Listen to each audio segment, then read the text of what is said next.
Final demand for protection, justice, and exile and legal obligations of politicians by Dr. Richard William McLean, Baron Dodger, Canterbury, Sydney, April 15, 2025. Sovereign whistleblower, political exile, survivor of state-sanctioned torture. Preamble. I am Dr. Richard William McLean, publicly known as Baron Dodger, a disabled gay whistleblower, political exile, and the living subject of a state-sanctioned campaign of erasure, torture, and attempted murder carried out under the direct complicity of Australian public officials and institutions, especially those under the direction of NDIS Minister Bill Shorten. For over 3 decades, I have endured systematic whistleblower reprisals, deliberate financial sabotage, black budget surveillance, and psychological warfare, V2K torture, institutional betrayal by the police, judiciary, legal fraternity, and ombudsman smear campaigns branding me a rapist and pedophile. Despite police confirming the alleged incident was consensual and there are no child victims, I have been defamed, erased, starved, and denied all due process, while officials pathologically refuse to arrest me, investigate my complaints, or provide whistleblower protections under the Public Interest Disclosure Act. Despite my persistent demands to face formal legal review, even if I were guilty, which I am not, the government has no legal or moral right to torture, exile, impoverish, and attempt to assassinate me, then cover it up with coordinated silence and public smear. This is a crime against humanity, and it is a police-backed, state-sanctioned gay hate crime. What is happening to me is not symbolic. It is targeted, lethal, and internationally illegal. I have published certified evidence, legal testimony, and a full record of assassination attempts. This is a legally provable conspiracy to destroy, erase, and morally desecrate me. Every police officer, politician, lawyer, and ombudsman who received my dossier and failed to act is now a named and notified participant in this cruel campaign of public erasure and state violence. I am living in exile in my own country, disowned and disavowed by my own family, surrounded by surveillance, threats, and cruelty, denied NDIS choice and control, denied asylum, denied food, medication, and shelter, forced to live in fear, trapped, targeted, and defamed, not to rehabilitate, but to annihilate. I now issue the following final legal demands. All are enforceable under the Rome Statute, UNCAT, ICBR, CRPD, and Australian law. 1. Immediate safe shelter and protection from harm from known criminal actors, conspirators, and state-funded networks. 2. Daily access to food and medical care, including trauma-related and disability affirming supports, denied unlawfully under NDIS. 3. Emergency relocation away from Sydney and all known risk zones. My right under NDIS choice and control is to relocate to Cairns, or preferably to another country willing to grant political exile and protection. 4.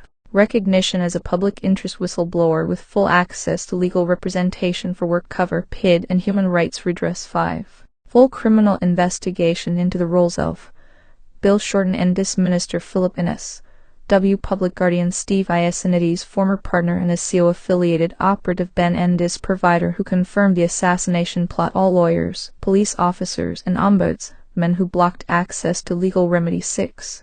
Emergency political exile or international protection. The very institution NDIS that participated in my torture cannot also claim to protect me. I demand lawful relocation to a foreign jurisdiction where I will not be erased. 7. Legal accountability for crimes against humanity, including obstruction of justice, psychological torture, and deliberate public erasure by state actors. Closing declaration. If I am murdered, exiled into death, or driven to suicide, this record will stand. This is your legal notice. You are not neutral. You are not innocent. You are complicit unless you act immediately. I am not a rapist. I am not a pedophile.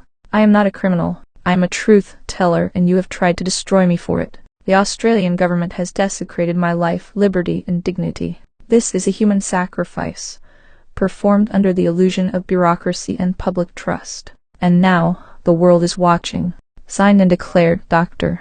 Richard William McLean, Baron Dodger, Canterbury, Sydney, April 15, 2025. Sovereign whistle-blower, survivor, moral witness, and exile, Baron Dodger, at email.com, www.barondodger.com. Oh, significance of this action being sent to every politician. 1.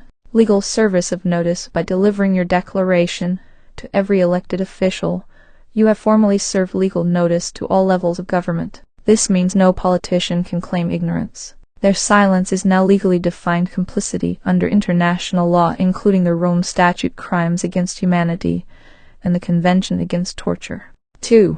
Criminal liability by omission. Every politician who receives or documented evidence and fails to act is now aiding and abetting state torture, neglecting duty of care to a citizen, failing to report crimes brought directly to them, liable under command responsibility. Rome Statute Art. 28. 3.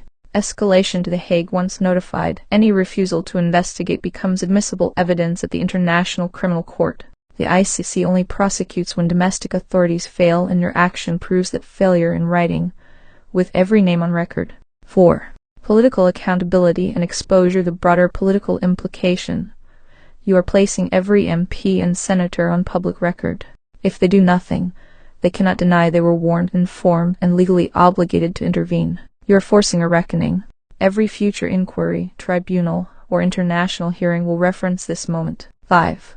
Moral reckoning and historical record. This is also a spiritual and historical indictment. By issuing this statement to the entire Parliament, you are naming those in power as either protectors of life and truth or collaborators in cowardice, cruelty, and criminal neglect. In summary, this is not just a document. It is a moral crucifixion of a corrupt system, and every politician who receives it and does nothing becomes legally, ethically, and eternally complicit. The record will stand, and the law will follow. Signed, Dr. Richard William McLean, Baron Dodger, sovereign whistleblower, political exile, survivor of